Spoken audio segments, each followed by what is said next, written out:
목자 부부들이 찬양 하시니까 좋죠. 두 분이 속히 채워질 수 있기를 바랍니다. 오늘 우리에게 주시는 말씀은 룻기, 구약성경 룻기 1장 6절에서 14절 말씀입니다.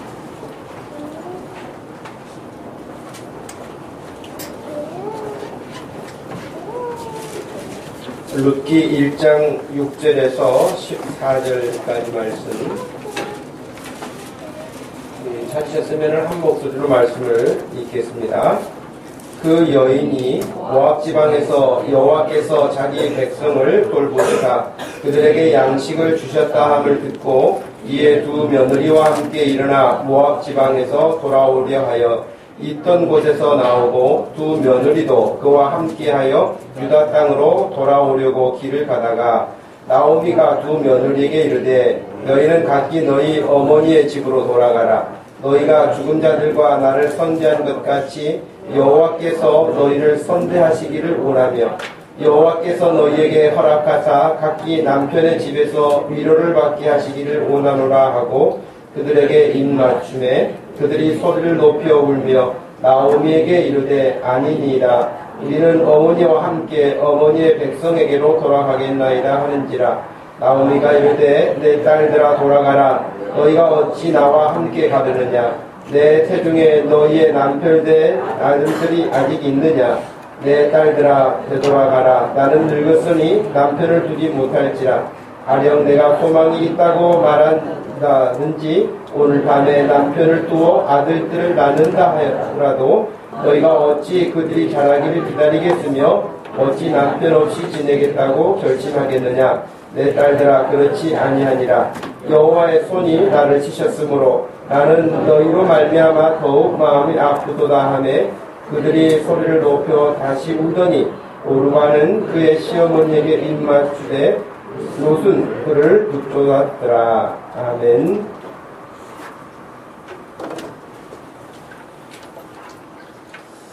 안타까운 베들레헴이라는 제목으로 말씀을 전하겠습니다.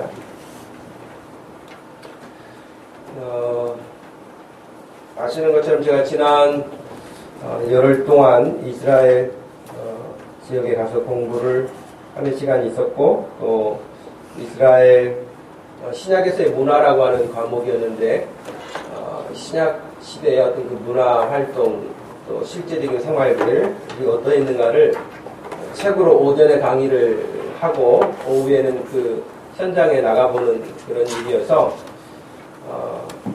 처음에는 생각할 때 재밌겠다 생각을 했었는데 이게 현장 수업이 힘들구나 하는 생각을 하게 됐고 공부도 젊었을 때 해야 된다는 건 확실합니다. 여러분 뭐 공부만 그러는 거 아니겠지만 젊었을 때 하면 기억력도 좋고 체력도 좋고 정말 좋을 텐데 나이 들어서 무언가를 한다는 것은 항상 더 많은 것을 힘을 들여야 하고 기억력도 더 되살리기 위해서 더 애를 많이 써야 하는데 어찌됐든 현장 수업이 쉽지는 않았습니다만은 그러나 이제 또 유익했던 점은 제가 신학을 시작하게 20대에 신학을 시작을 했으니까 거의 30년이 지나서 물론 이제 그 전에 10대 때부터 하나님을 알고 교회를 출석하면서 알고 있었던 이스라엘 또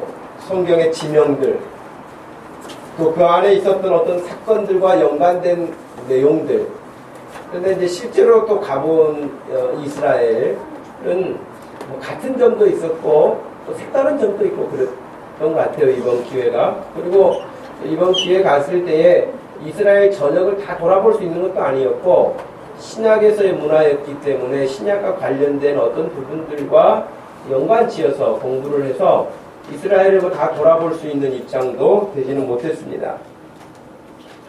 근데 이제 또 그런 중에도 유익했던 점은 제가 이제 책을 통해서 보면 이스라엘이라고 하는 지역이 어떤 사람은 강원도만 하다 그렇게 가르쳤던 사람도 있었고 어떤 사람은 경상북도만 하다 그런 사람도 있었고 근데 이번에 실제 가서 보니까 생각보다 이스라엘이 작지는 않아요. 우리나라 지역으로 보면 강원도하고 경기도를 합한 만큼의 크기니까 여러분 그렇게 좁지 않습니다. 나라가 꽤 크다고 생각이 들었고요. 생각보다. 그리고 가장 남단에서 최북단까지 거리가 90번 도로라고 하는 큰 고속도로가 있었는데 그 도로가 500km예요. 그러니까 여러분 부산에서 서울까지 거리가 500km가 안 되잖아요.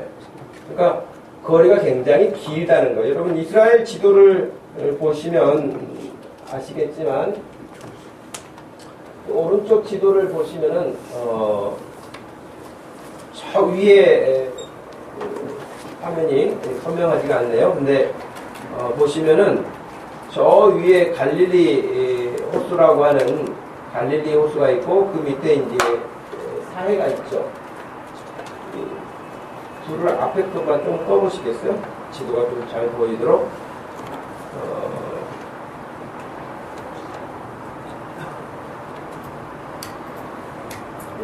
좀 더 보이시나요? 보시면 저 왼쪽 사진은 입체 사진으로 되어 있는 건데 저 위에 조그만하게 물이 보이는 데가 갈릴리 호수예요. 갈릴리 호수고 이 밑에 까맣게 되어 있는 저쪽 왼쪽 사진의 밑에 보이는 곳이 사해입니다. 소금물이 이제 염도가 높아서 그렇다고 하는 이제 사해인데 사해도 가보니까 정말 몸이 뜨기는 뜨더라고요. 그리고 소금물이 너무 심하기 때문에 어떻게 하다가 이제 뭐 모드팩 같은 거 해가지고 얼굴에 바르고 막 이제 이렇게 했는데 잘못해서 눈에 들어갔더니 눈이 얼마나 따가운지 뭐 샤워 시설 막 달려갔던 생각이 나요. 근데 하여튼 이 밑에서부터 저 위에까지 좀 길쭉하죠 나라가. 그래서 길게는 500km 정도의 고속도로가 있고요. 그 다음에 이제 폭으로 봤을 때는 가장 넓은 지역이 한 130km 정도 된다고 하니까 폭은 그렇게 넓지는 않죠. 그러니까 여러분이 보셨을 때 왼쪽이 지금 이제 서쪽이고 오른쪽이 동쪽인데 중간 저희 갈릴리 호수에서 밑에 사해까지를 요단강이라고 하는 강이 있는데 그 요단강 동편은 지금 요르단이에요. 옛날 구약 시대에는 이스라엘 루벤 지파들이 있었던 땅인데 지금은 요르단입니다. 이 사해도 절반은 요르단 것입니다. 절반은 이스라엘 것이고 지금 그렇게 되어 있더라고요. 그래서 뭐 여러 가지 모습을 보고 왔습니다만은 이런 땅인데도 불구하고 절반은 삭막한 광야예요. 저는 광야라고 그래도 그냥 그 막연하게 책으로만 봤던 그 광야나 영상으로만 봤던 광야 하고 직접 가서 본 광야는 너무 삭막해요. 풀 한 포기도 없고요. 산인데 나무 하나도 없고요. 풀 한 포기도 없어요. 그런 산이 병풍처럼 그 90분 도로에 굉장히 그 긴 지역을 그렇게 아무것도 없는 그냥 산이에요. 그런데 이제 제가 공부할 때 배웠던 그 사해문서라는 게 있는데 풍란동굴이라고 하는 곳에 가봤더니 그때 여러분 믿음을 지키기 위해서 그 아무것도 없는 그 지역에 동굴을 파고 살아났더라고요. 사람들이 믿음을 지키기 위해서. 그래서 그런 이야기들도 이렇게 쭉 보고 오면서 하여튼 여러 가지로 유익했습니다만은 왜 여기가 젖과 꿀이 흐르는 땅이라고 하셨을까? 이렇게 삭막한데 거기에 비하니까 우리 대한민국은요 정말 우리나라 좋은 나라. 누가 그 노래 만들었는지 모르지만 확실히 잘 만든 것 같아요. 정말 우리나라는 여러분들이 뭐 이야기하기를 돈만 조금 있으면 좋겠다고 그러는데 돈 없어도 우리나라는 이렇게 나무들이 푸르른 산이 없어요. 갈릴리 지역이나 약간의 지역에 이스라엘에 그런 나무들이 있지만 나머지들은 나무 한 그루 풀 한 폭이 없는 그런 산 속이었으니까 삭막하기 그지없고 심지어는 여러분 4월부터 10월까지 비가 한 방울도 안 내려요. 4월부터 10월까지. 그러니 여러분 얼마나 삭막하겠어요. 비가 한 방울도 안 내린다고요. 저 있을 때도 바람이 얼마나 세게 불고 바람이 근데 더운 바람이에요.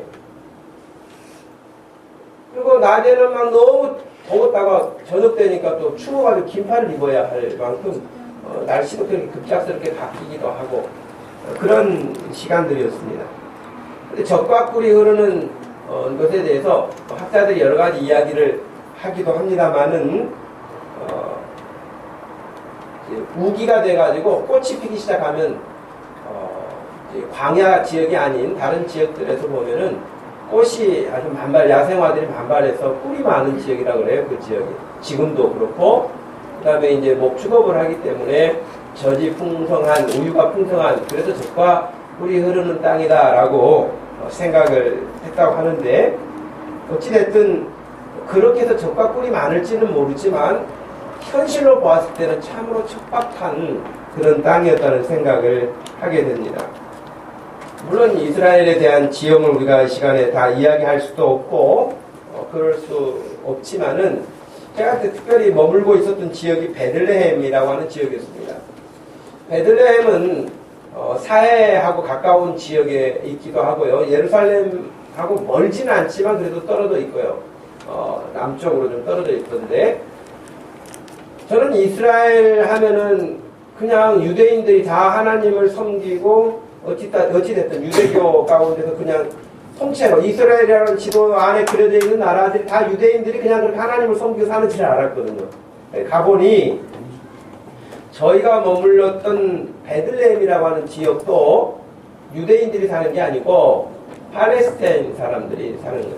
팔레스타인이라는 사람들은 지금 구약 성경으로 본다면은 블레셋 후손들이에요. 블레셋은 이스라엘하고 늘 적대관계 사람들이었거든 성경에 보면. 근데 그 후손들이 지금도 베들레헴에 살아요. 이스라엘의 자치 지역으로 살고 있고 그 베들레헴에서 이렇게 보니까 그 유대인들이 이스라엘하고 팔레스틴하고 가자지구만 그런 게 아니고요. 베들레헴 지역도 장벽을 만들었는데 장벽 높이가 거의 우리 예배당 7층 높이만큼 콘크리트로 쫙 뻗어가지고 어떻게 그걸 만들었는지 모르지만 그렇게 해가지고 장벽을 도시 한복판에 장벽 쳐져가지고 이스라엘하고 유대인하고 올 수도 갈 수 없는 딱 그렇게 돼 있어요. 그런 어떤 환경인데 여행하면서 이렇게 그 현지를 방문하면서 보니까 꽤 많은 지역에 모슬렘들 이렇게 사원들 모스크들이 지역에 이스라엘에 많더라고요. 어떻게 이스라엘인데 모스크가 저렇게 많이 있느냐라고 물어봤더니 이스라엘이라고 하는 나라 없이 이렇게 오랜 세월이 지나다가 이제 결국에는 나라를 세웠잖아요. 1948년도에 나라를 세웠는데 그 당시에 살고 있었던 사람들 중에 끝까지 이제 가지 않고 그 땅을 지키고 있었던 사람들이 이스라엘의 시민권을 얻어가지고 그냥 그 지역에서 사는 거예요. 그러니까 이스라엘 지역에서 사는데 종교는 모슬렘이에요. 그러니까 이스라엘 지도 안에 도시들이 있지만은 다 유대인들이 아니에요. 팔레스타인. 제가 보니까 구약 성경에도 보면 여러분 사사시대도 보면 그러지 않습니까? 하나님께서 이스라엘 사람들을 가나안 땅에 들여보내시고 그 우상을 섬기는 사람들을 다 쫓아내도록 하시고 하나님이 원하시는 나라를 거기 세우도록 했는데 결국에는 여러분 못 쫓아냈잖아요. 못 쫓아내고 곳곳에 다 남아있었잖아요. 근데 지금도 역시 그렇다는 생각이 들었고요. 그 다음에 이스라엘 가서 보니까 특징 가운데 하나가 뭐냐면 동네가 전부 다 산 위에 있어요. 산 밑에 있는 게 아니고 산 꼭대기가 전부 다 마을이 있어요. 그러니까 우리 문화하고 다르더라고요, 역시. 그러니까 왜 저 산 위에다가 집을 짓습니까? 그랬더니 하도 전쟁이 많고 그런 땅이니까 일단 방어 차원에서. 그래서 멀리서도 또 누가 오는 것도 공격해 오는 것도 알기도 하고 쉽게 공격하지 못하도록 하기 위해서 그런다고 하는데 어찌됐든 산에 이렇게 마을들이 형성되어 있고 하는 모습들을 보고 왔습니다. 지금 현재 이스라엘의 수도는 텔아비브라고 하는 곳인데요. 예루살렘이 수도가 아니고 텔아비브라고 하는 공항이 있는 국제공항이 있는 그곳이 이제 지금 현재 수도인데 실제적인 그들의 마음의 수도는 여전하게 예루살렘이죠. 히브리어로 예루살라임이라고도 하고 아랍어로는 쿠두스라고 하는 이름으로 부르는 그 예루살렘. 그 예루살렘에도 제가 가보았죠. 물론 유대인들이 그 예루살렘에서 차지하고 있는 성전은 서쪽에 통곡의 벽이라고 하는 그쪽밖에 없었어요. 나머지는 모슬렘들이 다 차지하고 있고 또 일부는 이제 기독교에도 우리 지금 개신교가 아니라 천주교, 또 동방정교회, 이집트에는 콥트교 이런 종파들이 차지하고 있는 땅이었어요. 어찌 됐든 간에 이스라엘이라고 하는 그렇게 크지 않지만 예수님이 나셨고 또 하나님께서 어떤 역사를 이끄셨을 때 그 나라의 그 민족을 통해서 시작해 오셨기 때문에 볼 수밖에 없었던 곳인데, 여러분 실제 유대 인구 중에 하나님을 유대교로 섬기는, 유대인이니까 이제 유대교라고 생각이 되는데 하나님을 유대교 안에서 섬기는 사람들은 20%밖에 안 된다고 해요. 그러니까 이스라엘에서 태어났기 때문에 유대인일 뿐이지 하나님을 섬기지 않는 사람들 20%만 유대교에 활동을 하고 있는 그런 경우에, 어찌됐든 제가 그 이스라엘이 작은 나라지만 그 주변이 완전히 아랍 국가로 이렇게 둘러싸여 있는데도 나라를 되찾고 나라를 세우고 지금까지 그렇게 강한 입장을 가지고 살아가는데, 지금까지 일반 상식으로 나와 있는 책들을 통해서도 보면은 이스라엘 사람들이 나라는 작지만 미국을 움직이는 그런 어떤 그 배후의 세력이다. 심지어는 여러분 러시아 사람들도 많이 여행을 오더라고요. 거기 보니까 러시아에서는 4시간밖에 걸리지 않아요. 그런데 유대인들이 그런 다른 나라에 비해서는 적은 숫자에 불과하고 지역도 작고 그렇지만은 어떤 학자들 개인의 주장이 아니라 공식화되어 있는 그런 어떤 그 자료에 따르면은 실제로 그들이 수백 기가 되는 핵탄두를 네게부 사막에 장치해놨다, 그렇게 돼 있어요. 그러니까 아랍 국가들이 쉽게 건드리지 못하는 이유도 바로 그런 것이다. 그런 얘기까지도 들었습니다.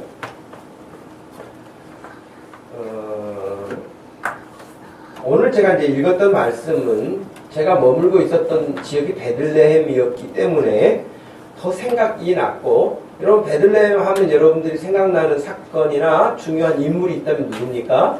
베들레헴 그러면 예수님이 태어나신 곳이죠. 그죠? 예수님이 태어나신 곳이 베들레헴이에요. 그리고 오늘 우리가 읽었던 룻기의 배경이 되기도 하는 곳이 베들레헴이죠. 여러 가지로 또 작은 사건들도 있습니다만은 우리가 크게 생각할 때는 그렇습니다. 그러니까 지금 룻기가 기록된, 저하고 눈을 좀 이렇게 컨택을 하실까요? 여러분? 룻기가 기록되어 있는 이스라엘 역사 가운데 시기로 구분한다면 그 시대는 사사시대예요. 사사시대라고 한다면은 기원전 1390년에서 약 340년 기간에 걸쳐서 1050년까지 시기를, 족장들과 이스라엘의 초대왕 사울 왕이 세워지기 전까지 그 중간 기간이 사사시대예요. 그래서 하나님이 사람을 세우셔서 그 시대를 이끌어 가셨던 때인데, 오늘 우리가 읽었던 말씀의 배경에 보면 1절부터 우리가 7절까지 읽지 않았습니다만은 그 내용이 사사들이 치리하던 때에 그 땅에 흉년이 들었다, 그렇게 되어 있습니다. 유다 베들레헴의 한 사람이 그의 아내와 두 아들을 데리고 모압 지방으로 가서 거류하였는데, 그 사람의 이름은 엘리멜렉이요, 그의 아내 이름은 나오미요, 그의 두 아들의 이름은 말론과 기련이니 유다 베들레헴 에브라 사람들이었더라 그랬어요. 그들이 모압 지방에 들어가서 거기 살더니 나오미의 남편 엘리멜렉이 죽고 나오미와 그의 두 아들이 남았는데 그 아들은 모압 여자 중에서 그들의 아내를 맞이하였는데 하나의 이름은 오르바요 하나의 이름은 루시더라.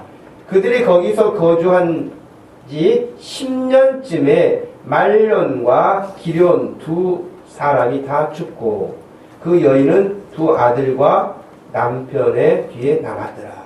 그러니까 1장 1절에서 여기 지금 5절까지 읽은 말씀만 보아도요, 좀 비극적인 환경의 이야기가 시작됩니다.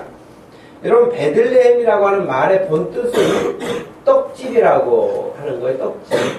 근데, 성경 번역이, 우리 문화에 익숙하게 번역을 했구나 하는 생각. 거기는 떡이 없어요. 가보니까 떡이 없고, 대신 뭐가 있냐면, 빵이에요, 빵. 그 사람들을 빵을 우리 떡으로 번역을 한 거죠. 어떻게 보면 베들레헴 그러면 떡집이라기보다는 빵집이라고 해야 맞을 거예요. 그들은 떡을 만들어 먹는 게 아니라 밀농사나 보리농사를 해서 빵을 만들어 먹는 게 주식이니까 이번에도 가서 보니까 그냥 빵만 주는데 빵 질리게 먹었어요. 그냥 뭐 야채 소스 넣어가지고 먹는 빵인데 그런 빵. 그 빵이 뭐 쉽게 상하지도 않는지 그냥 비닐봉지에다 넣어가지고 날씨도 더운데 냉장고에 넣지도 않고 아무 데나 놔뒀다가 그냥 또 그거 또 꺼내서 주고 세상 간편하더라고요. 뭐 잼 뭐 몇 가지 이렇게 해서 주면 그거 먹어가는데 그러니까 베들레헴이라고 했을 때는 떡집이라는 것보다는 사실은 빵집이라고 해야 맞을 그런 번역이죠. 예수님의 직업도 목수라고 번역이 되어 있는데 가보니까 그 나라는 나무가 없어요. 우리가 생각하면 목수 그러면 저도 어렸을 때 설교 들을 때 그랬거든요. 뭐 예수님이 막 아버지 요셉을 따라서 대패질도 하고 뭐 대패할 나무가 없어요. 대신 뭐가 있냐면 거기는 완전히 돌나라예요. 돌나라. 전부 다 돌이에요. 건물 지었을 때도 보면 밖에서 볼 때 나무는 하나도 보이지 않고요. 안에 들어갔을 때도 문짝 외에는 다 돌이에요. 바닥이고 뭐 천정이고 이거 다 돌. 돌이 많은 나라예요. 산도 다 돌이더니 집 짓는 데도 전부 다 돌이에요. 다른 것은 보이지 않아요. 그래서 예수님도 목수로 번역되어 있는 게 사실은 오늘날로 번역한다면 석공으로 번역을 해야 맞겠다는 정도로 어찌되든 그 문화가 다르잖아요. 그러니까 떡집이라고 하는 것도 빵집이라고 해야 되는 것처럼 근데 빵집을 하려면 밀가루가 많아야 되는데 밀이 없는 거예요. 흉년이 들어가지고 근데 여러분 엘리야 시대에 얼마 정도 비가 안 왔다고 그랬어요? 3년 6개월 동안 비가 안 왔다고 그랬잖아요. 저는 며칠 있는 동안에도 소나기라도 한번 샥 뿌리고 왔으면 너무너무 좋겠는데 더운 바람만 불고 먼지만 이는 바람만 막 불어오는 그 기간이 4월부터 10월까지라고 하니 얼마나 살기 팍팍할까 하는 생각이 들었어요. 그래서 그 가이드가 그러더라고요. 우리나라도 여러분 세계로 보면 물 부족 국가잖아요. 우리나라가. 물 아껴 쓰세요. 그 나라에 가서 보니까 물 처음부터 사 먹어야 돼요. 그냥 수돗물 마실 수가 없어요. 물 다 사 먹어야 되는데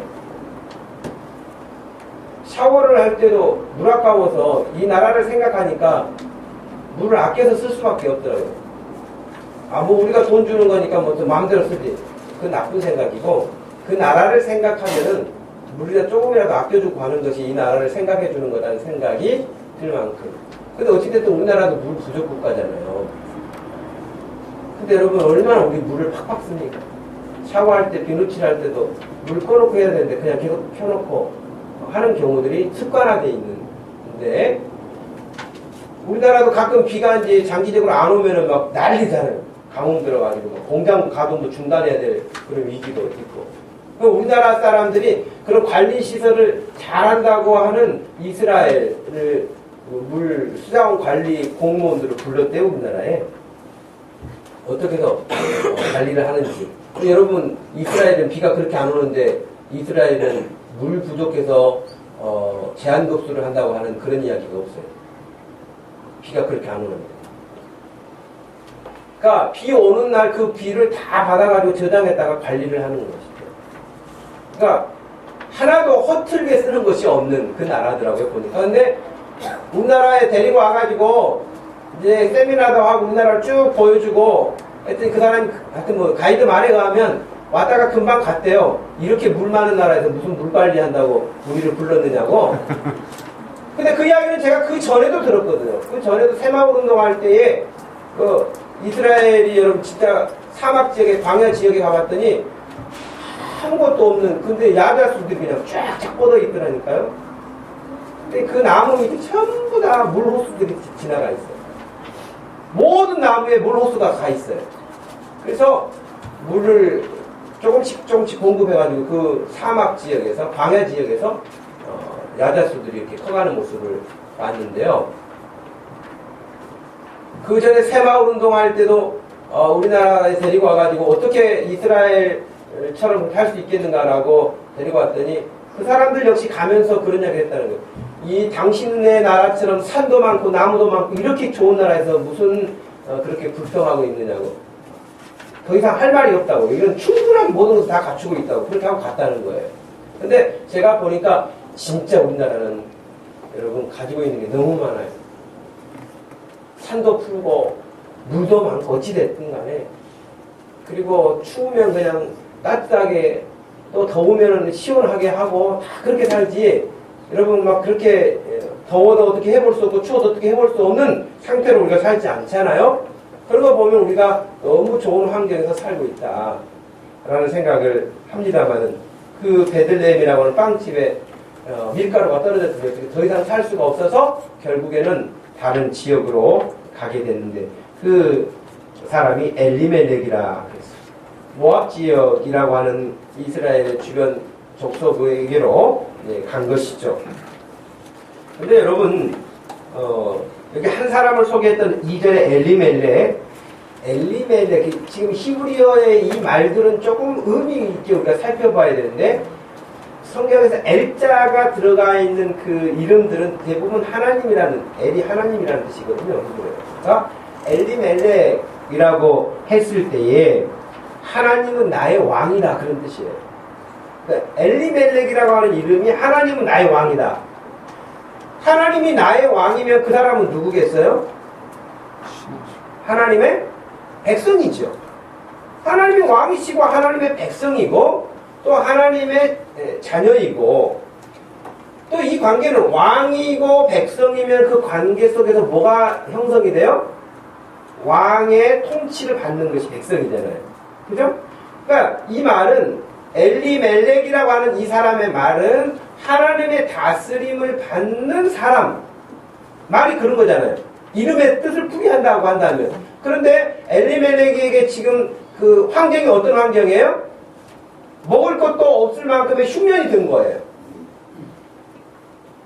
그리고 그가 사는 지역이 베들레헴이란 말이에요. 하나님이 약속으로 주신 땅 베들레헴이란 말이에요. 근데 거기 흉년이 들었어요. 먹을 게 없어요. 그러니까 베들레헴에서 엘리멜렉이 그런 가운데도 하나님의 도우심을 바라고 하나님의 통치를 받으며 살아야 하는데 하나님의 통치를 받지 않고 어디로 가버려요? 모압 지역으로 가버리는 거예요. 하나님의 통치를 그 땅에서 받는 게 아니라 이름은 엘리멜렉이지만 그냥 가는 거예요. 이것은 뭘 말하냐면 그 시대가 어느 시대라고요? 사사시대예요. 사사시대면 이스라엘 백성 자체가 하나님의 통치를 받는 백성들 아닙니까? 그런데 그들이 이스라엘이라고 하는 이름을 가지고 삶에도 불구하고 하나님의 통치를 다 거부하고 전부 다 자기 소견에 오른 대로 사는 것이 사사시대의 특징이었잖아요. 전부 다 자기 생각대로 사는 거예요.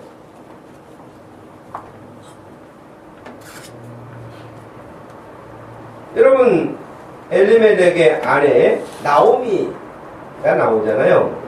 나오미라는 이름의 뜻도 나의 기쁨이라는 기쁨이라는 뜻이에요. 나오미.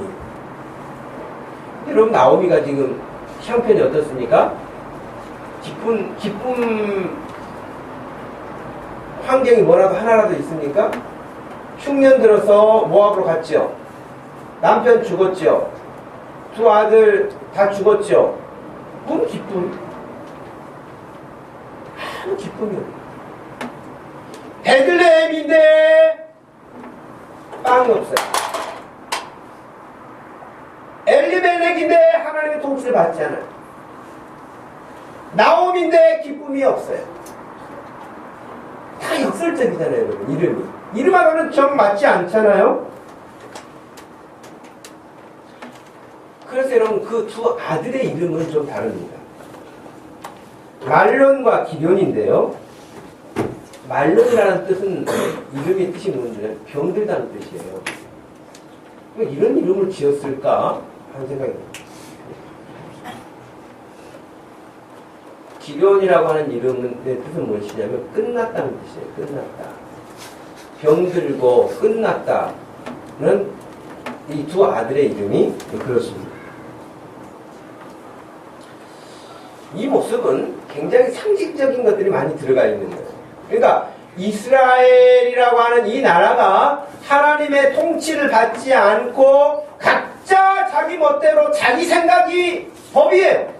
하나님의 말씀이 중심이 아니라 자기 생각이 다 빠져 사는 거예요. 다 자기 생각이 옳아요. 그것이 병든 신앙이에요. 그 신앙은 그렇게 끝나면 사망이에요. 기쁨 없죠.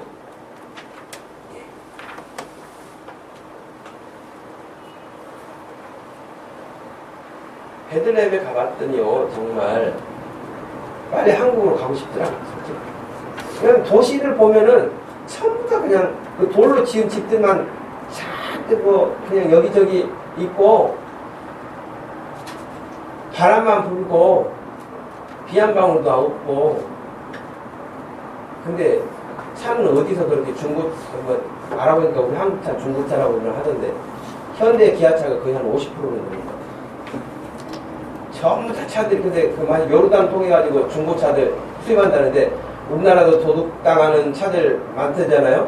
중고차라는데 새 차야 보니까 그러니까 요르단을 통해서 수입한다고 그러는데 차가 한 50%는 되겠어요. 현대나 기아차가 뭐 그런 도로인데 그렇게 살아도 여러분 우리처럼 그렇게 쪼들려서 사는 것처럼 보이지 않고 마음에 넉넉함을 가지고 사는 운전할 때 보니까 큰 사람도 빵빵거리면서 빨리 가라는 그런 것도 없고요. 얼마나 또 빨리 달리는지 그런데도 사고는 안 나더라고요. 희한한 나라예요.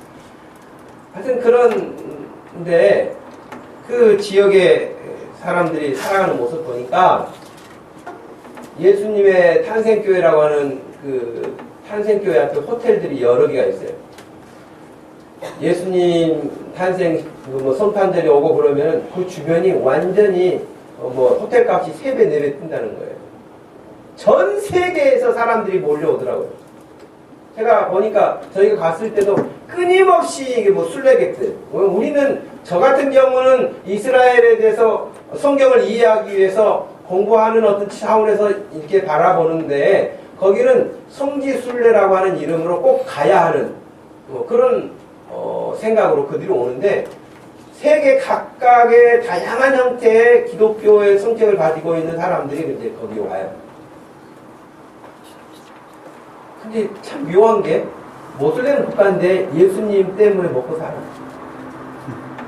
자기들은 예수님을 믿지도 않아. 전부 다 막 조각 만들어가지고 예수님상, 마리아상, 뭐 십자가 전부 다 그런 거 만들어가지고 봐라. 참 미안하죠. 자기들은 믿지도 않는데. 단지 예수님이 거기 태어나셨고 거기 가셨다고 하는 것 때문에 또 한편에는 그래도 기록된 땅이라는 생각이 들어요. 예수님을 믿지도 않는 사람들인데 예수님 때문에 살고 있으니까. 근데 제가 뭐 가는 곳마다 이스라엘은 기념교회가 뭔 기념교회가 그리 많은지 좀 이렇게 실증나더라고요. 왜? 가는 곳마다 뭐 이름만 붙여가. 심지어는 감람산에 가봤더니 여러분 무슨 교회 됐냐면 눈물교회 됐어요.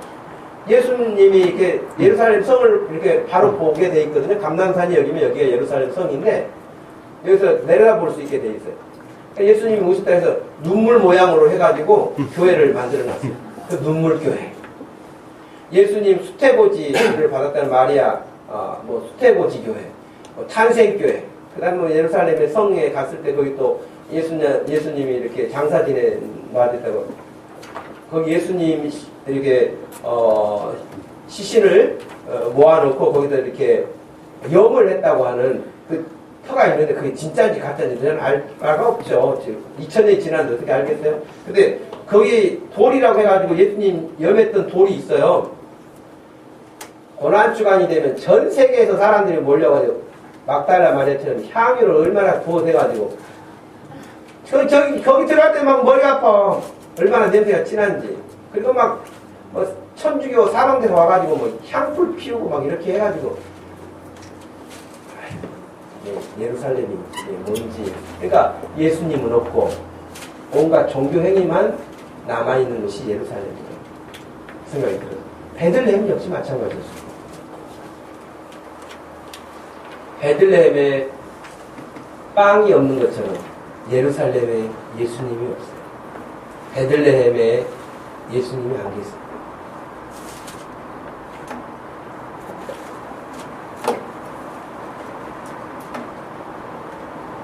저는 특별히 오늘 왜 이 말씀을 전하게 됐냐면 제가 이스라엘을 이렇게 쭉 돌아보고 베들레헴을 특별히 머물고 있으면서 슬픈 생각이 들었어요.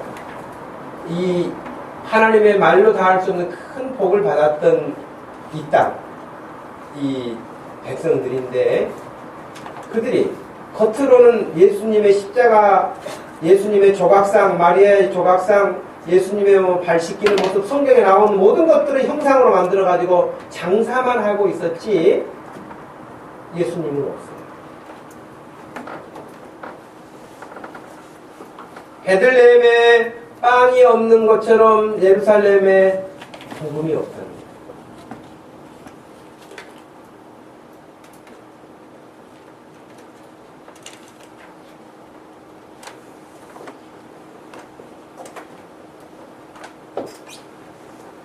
오늘 우리가 살고 있는 이 시대가 혹시 우리 기독교가 그리 될 수도 있겠구나.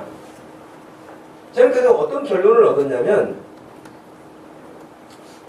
여러분 2000년 전에는 그곳에 예수님이 태어나셨고 그 예수님을 보기 위해서 동방의 박사들이 와서 경배를 했고 목자들이 경배를 했고 예수님을 찬양을 했고 그런 사람들이 있었잖아요. 근데 지금은 없잖아요. 기념교회는 많을지라도 기념교회 많으면 뭐합니까? 그래요. 기념교회 많으면 관광객은 와요. 그러나 생명은 없어요. 여러분 2000년 전 거기만 그런 게 아니라 1세기에 초대교회라고 했던 지금 터키 지역이 전부 다 기독교 복음국가 아니었습니까? 그러나 지금 다 모슬렘 국가예요. 거기도 가면 여전하게 기념교회 터들이 남아있어요. 터만 남아있을 뿐이지 복음이 없어요. 2000년이 지난 지금 이 시대에 우리가 살고 있어요. 우리가 살고 있지만 저와 여러분들이 예수 믿을 수 있는 것은 마치 2000년 전에 거기에 복음이 풍성했던 것처럼 지금 우리가 살고 있는 이 시대에 복음이 풍성한 거예요. 우리 시대 지나고 나면 계속 풍성하다는 보장이 없어요. 정말 우리가 살고 간 다음에 이 땅에 계속 교회가 그렇게 풍성하게 된다는 보장이 없어요. 예배당 크게 지어놓은 교회당들이 지금 예루살렘처럼 관광지가 될지는 몰라도 복음이 계속된다는 장담을 할 수가 없단 말이에요. 여러분 지금 이 시간에 여러분들이 예수 믿는 거 정말 하나님의 큰 은혜인 줄 알아야 되고 그 은혜 앞에 여러분이 어떻게 살아야 될 것인가를 날마다 자기 자신을 성찰하지 않으면 안 된다. 졸지 말고 왜 줍니까? 아니, 좀 좋은 것도 이해는 해요, 제가. 저도 예배 시간에 참석해보니까 1시간이 넘게 설교하는데, 그 말하고 그러니까 저도 졸리긴 하더라고요. 그래서, 내가 설교할 때 사람들이 조는 것은 그래서 주는가? 반성하는 시간도 되기도 했어요. 근데 여러분, 초반부터 조는 사람은 제 잘못이라기보다는 여러분들 태도의 문제. 근데, 그 기념교회들을 가면서 느낀 게 뭔지 아세요, 여러분? 정수를 요구해요. 떠들지 못하게 해요. 큰소리 못하게 해요. 모자 다 벗도록 해요. 아무것도 없어요. 기념예배당이라고 하는 그 이름 하에 기념예배당 지어놓은 곳에 들어가는데도 정수를 요구해요. 제가 그 통곡의벽이라고 하는 곳에 가가지고 유대인들, 정통 유대인들이 막 율법을 읽고 막 그런 모습을 봤거든. 막 고개를 막 흔들면서 기도하고 있고. 근데 내가 보니까 기도 열심히 하는 사람도 있고, 역시 기도를 그냥 열심히 안 하는 사람도 있어. 옆에 사람 가면 또 보고 기도하고 이런 사람들도 거기도 있더라고 보니까. 왜냐면 기도만 열심히 하면 끝까지 해야 되는데 옆에 사람 보면 또 봐. 보면서 막 이렇게 해. 그래서 저는 가짜로 기도하는 모양이구나. 그 생각이 들었는데, 여러분 거기 가면 또 전부 다 모자를 뭐 쓰라 그래요. 저는 거기서 이제 뜨거워서 모자를 하나 쓰고 다녔는데, 모자 없는 사람들은 그 이스라엘 사람들 쓰는 조그마한 모자를 다 씌워요. 그건 또 모자를 다 쓰라고 하더라고요. 하나님 앞에서 자기 모습을 겸허히 하도록 하는 그런 모습이고, 어떤 데 가니까 모자 벗고 말도 못하게 하고 조용하게 해요. 근데 우리 예배는 뭐예요? 우리 예배는 하나님 앞에 예배하는 우리들의 모습은, 저는 그래서 거기서 여러 종파들 봤거든요. 특별히 천주교를 비롯해서 러시아 정교회, 이집트 kopt교회, 또 다른 동방에서 온 그런 교회들, 여러 교회들을 봤는데, 그 사람들의 소문은 뭐냐면 예루살렘에 와서 미사 한번 드리다 죽는 거예요. 그런 정도로 사모해요. 그런데 얼마나 진지한지, 얼마나 정말 감격에 차서 예배하는지. 가짜를 하는데도 우리는 지금 진짜를 가지고 있다고 하는 사람들 아닙니까? 그런데도 불구하고 우리는 말만 진짜를 가지고 있지, 삶에서는 저는 진짜 같지가 않다는 거예요. 보니까 예배하는 태도가 우리가 진짜 같습니까? 예배하는 자세가 진짜 같습니까? 예배를 준비하는 모습이 진짜 같습니까? 우리는 말로는 다 진짜라고 하는데 죽은 자들이 하는 것만큼 더 못하더라는 거예요. 보니까 여러분, 예배하는 자세를 추스리십시오. 살아계신 하나님께 예배 드리는데 우리가 어찌 가볍게 행동할 수 있겠고 가볍게 말할 수 있겠습니까? 여러분, 예배하는 태도도 우리가 주의해야 할 부분입니다. 생명 없는 그들은 생명 있는 것처럼 하고, 생명 있는 우리는 생명 없는 사람들처럼 하는, 그 둘 다 맞지 않는 것이죠. 우리는 생명이 있기 때문에 더 하나님 아버지 앞에 우리의 마음을 다 실어서 예배해야 하고 준비해야 될 줄로 믿습니다. 가나 혼인잔치가 열렸다고 하는 가나 교회, 어찌됐든 거기가 지금 가나라고 하니까 뭐 가나라고 하지, 제가 이스라엘 하던 다음에 더 가보고 싶은데 너무 멀어서 힘들어서 가기 싫긴 하더라고요. 너무 멀어서. 하여튼 뭐 비행기값 아낀다고 러시아까지, 모스크바까지 가가지고 모스크바에서 다시 비행기 타고 내려오니까 시간이 많이 걸리잖아요. 너무 멀어서 힘들기는 하던데, 그런데 또 공부하는 차원에서 가봐야 할 것들이 있고 진짜 또 살펴야 될 부분이 있는데, 어찌됐든 가나 혼인잔치라고 하는 아프리카 지역에서도 여러분 여행을 왔어요. 가나 혼인잔치 집에서 결혼식을 이제 모형으로 자기들이 하더라고요. 30분을 똑같은 노래를 부르면서 뭐가 그리 즐거운지, 지치지도 않고 뛰고, 제가 다음 주는 이제 보여드리든지. 다른 악기도 없어요. 뭐 푹 같은 거 하나 가지고서 얼마나 뛰면서 즐겁게 노래하는지. 아무것도 없는데, 피아노가 있어요, 악기가 있어요, 다른 거 없어요. 그런데도 거기서 30분 이상을 뛰면서 즐겁게 그렇게 하는 걸 보면서 제게는 타고난 체질이 저런가 보구나. 우리한테 그렇게 했다가만 우리는 한 10분 뛰고 나면 다 그냥 헉헉거려가지고 뭐 다른 것도 못할 형국일 텐데 그렇더라고요. 그러니까 예배하는데 정숙한 사람들도 있고 막 단순하지만 그렇게 하는 사람도 있고, 근데 우리는 다 가지고 있다고 하는 사람들인데 졸고만 있으면 우리 신앙이 어떻게 되겠어요? 안 되겠죠. 근데 여러분, 그 사사시대의 단면을 룻기에서 보여주고 있는데, 여러분, 아무 소망이 없던 나옴, 기쁨이 없던 나옴, 하나님을 떠나버린 엘리멜렉. 그런데 룻기가 시작은 그렇게 시작했지만 마지막 마칠 때는 여러분 4장에 가면 어떻게 마무리를 합니까? 4장 13절 말씀에서 17절 말씀이 결론의 말씀이에요.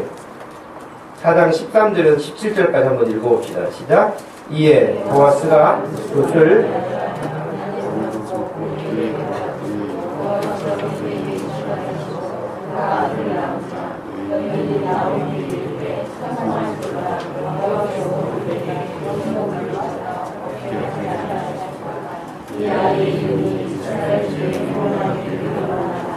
이는 내 생명의 목자이며 내 눈을 등장하다 온 것을 사랑하며 가족과 내 눈을 말하는 자다.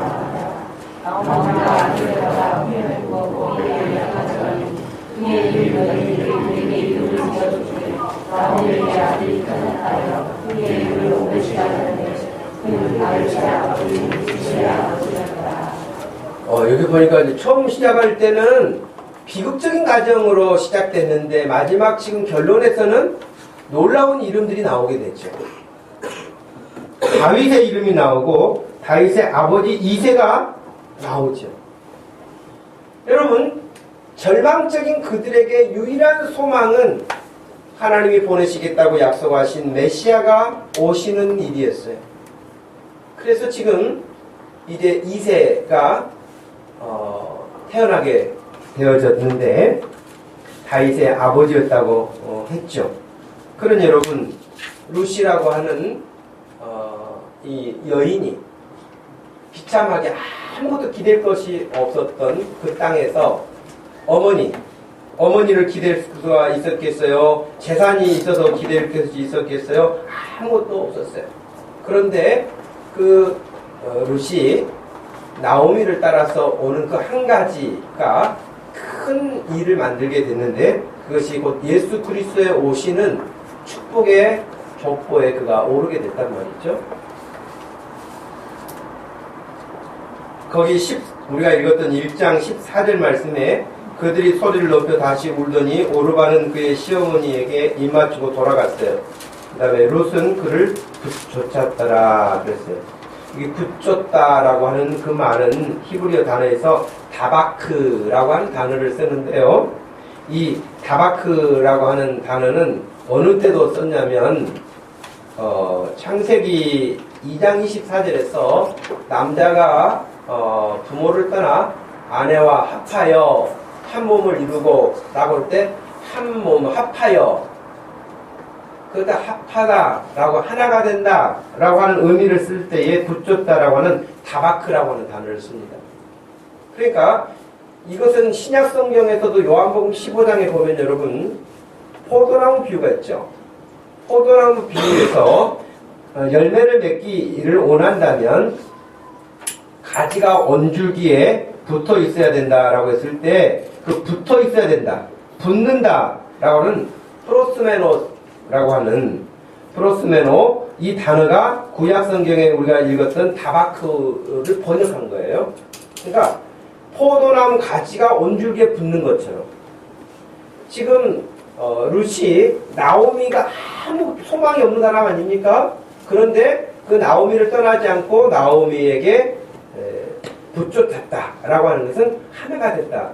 그가 고백하는 것은 어머니의 백성이 나의 백성이고 어머니의 하나님이 나의 하나님입니다. 그 고백이란 말이죠. 아무것도 기대할 것이 없었지만 하나님 한 분 붙잡는 그 신앙을 하나님이 귀하게 여기시고 그가 예수 그리스도가 오시는 소망의 등불의 줄기를 얻게 하십니다. 베들레헴 역시 지금 삭막한 땅이기도 하지만 2000년 전에는 얼마나 더 삭막했겠어요. 근데 예수님이 왜 그런 곳으로 오셨을까라는 생각을 하기도 했죠. 아무것도 없는 그런 땅에, 절망적인 땅에 예수 그리스도가 오시면서 희망이 생기는 것처럼 여러분의 지금 삶의 환경이 어떻게 보면 기근을 만난 베들레헴 같고 여러분의 삶의 형국이 하나님의 말씀에서 너무 힘든 환경들을 만날지 몰라요. 그러나 룻처럼 아무것도 없는 것 같지만 하나님 한 분 붙잡고 그가 나왔을 때에 놀랍게도 예수 그리스도가 오시는 축복의 통로에 그가 설 수 있었던 것처럼 저와 여러분들이 이 시대를 살면서 그런 믿음의 소유자들이 되기를 주님의 이름으로 축복합니다. 여러분, 우리가 썩을 양식 먹고 사는 것, 먹으면 여러분 내일 아침이면 배출해야 되는 거잖아요. 우리가 먹으면 그 음식들은 우리가 배설물이 되고 나가잖아요. 여러분, 지금 여러분의 인생에 있어서 생명의 양식, 영원한 생명이 되시는 예수 그리스도가 여러분의 영의 양식입니까? 정말 예수 그리스도가 여러분의 인생에서 양식입니까? 정말 예수 그리스도만이 여러분에게 소망입니까? 정말 예수 그리스도만이 여러분의 전부입니까? 만약에 그렇지 않다고 한다면 우리들 역시 떡을 만들 수 없고 빵을 만들 수 없는 베들레헴의 흉년이 든 것처럼, 기념교회만 있고 복음이 없는 것처럼, 모양만 있고 내용이 없는 거 아니겠습니까? 저와 여러분에게 예수 그리스도가 생명의 양식이 되지 못한다고 한다면 예수님만이 내 삶의 전부라고 하는 신앙 고백과 더불어서 내 삶이 정말 예수님 때문에 살고 내가 예수님 때문에 일을 해야 되고 예수님 때문에 무슨 일을 해야 한다고 한다면, 그런 삶이 아니라고 한다면 우리가 그들과 다를 바가 뭐가 있겠습니까?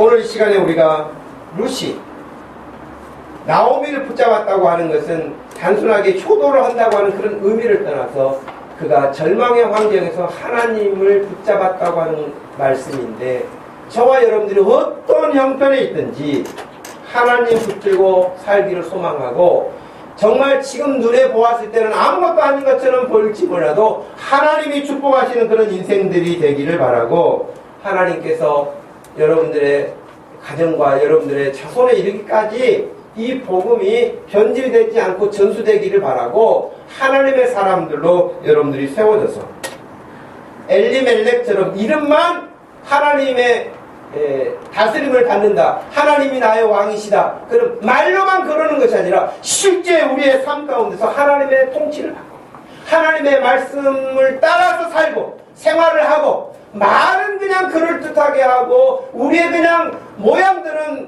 어떤 사람들 앞에 보이는 것은 그럴듯하게 하지만 아무 실속이 없는 기념교회 같은 그런 신앙이 된다면 그건 여러분 끝난 병든 기련과 말년과 같은 다를 바가 없는, 사사시대와 다를 바가 없는 그런 경우가 되지 않겠습니까? 슬픈 안타까운 베들레헴이 아니라 축복된 베들레헴과 같이 되려면 복음의 길로 회복하는 것 말고는 방법이 없습니다. 예수님이 십자가를 지고 가셨다고 하는 그 고난의 길도 쭉 가봤는데요, 양쪽에 전부 다 모슬렘들이 장사하는 가게밖에 없어요. 골목은 지금 의자 이게 한 4개 붙여놓은 그 골목밖에 안 돼. 좁아요. 양쪽에 전부 다 장사집밖에 없어요. 그 모슬렘 지역이거든, 그 지역이. 예수님 십자가 지고 가셨다는 길이 십자가를 생각할 여지가 없어요. 전부 다 호객행위하고 그거밖에 없더라고요. 그러니 지금 가는 데마다 기념교회지, 가는 데마다 조각상 만들어서 팔지, 다 그런 것만 남아있지 지금 복음은 없단 말이에요. 여러분의 모습은 어때요? 여러분에게 예수 그리스도의 복음은 어떻게 남아있어요? 여러분에게 예수 그리스도의 복음은 어떤 영향력을 줘요? 여러분 남은 인생은 무엇을 위해서 살도록 여러분들이 복음이 여러분을 추진하고 있어요? 여러분에게 힘을 주는 그 능력은 뭐예요? 그렇지 않다면 우리도 오늘 복음에 이 말씀에 나와 있는 것과 같은 사람들과 별다를 바 없는, 만에 하나라도 그런 삶이 되지 않도록 철저하게 주의 말씀하심에 순종하고 가르침에 통치에 따를 수 있는 복된 신앙으로 회복되어질 수 있기를 주님의 이름으로 축복합니다. 하나님 아버지, 2000년 전 베들레헴, 예수 그리스도가 이 땅에 오시던 그때 그 척박한 땅, 바람만 불고 먼지만 날리던 그 땅, 더 이상 비도 내리지 않아서 먹을 것도 없는 그 땅, 그럼에도 불구하고 그 땅으로 예수님이 오셨습니다.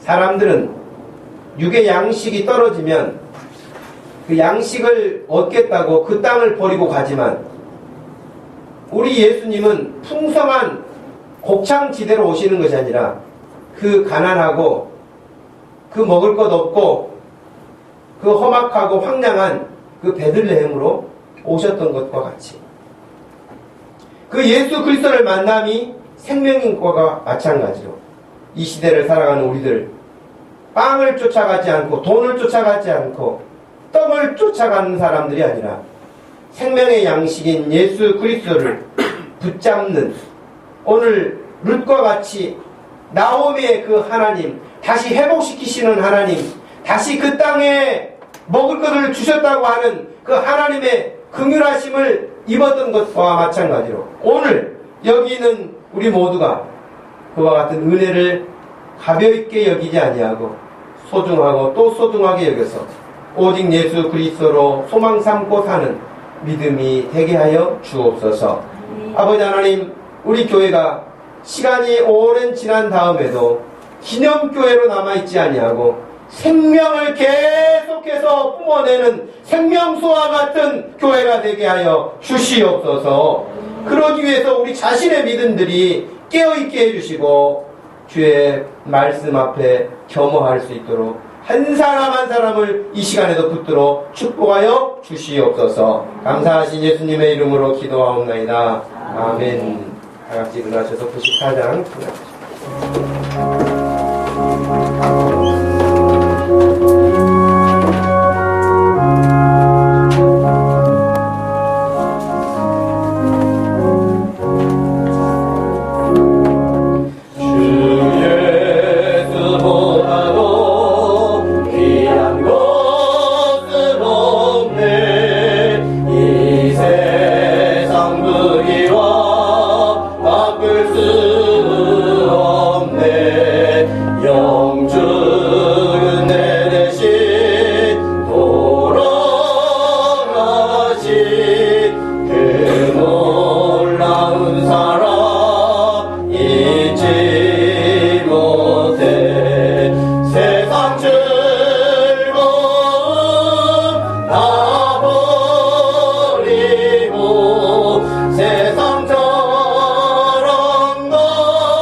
지금은 우리 주 예수 그리스도의 구속의 은혜와 우리 하나님 아버지의 긍휼하신 은혜와 영원히 변치 않는 그 사랑과 성령 하나님의 위로 교통하심, 무지한 저희들을 깨우치고 부족한 저희들에게 은혜 주시어 말씀으로 감동하시고 살게 하시는 성령님의 은혜가 시간 함께 예배한 모든 성도들 머리 위에 지금부터 영원토록 함께 계실지어다. 아멘.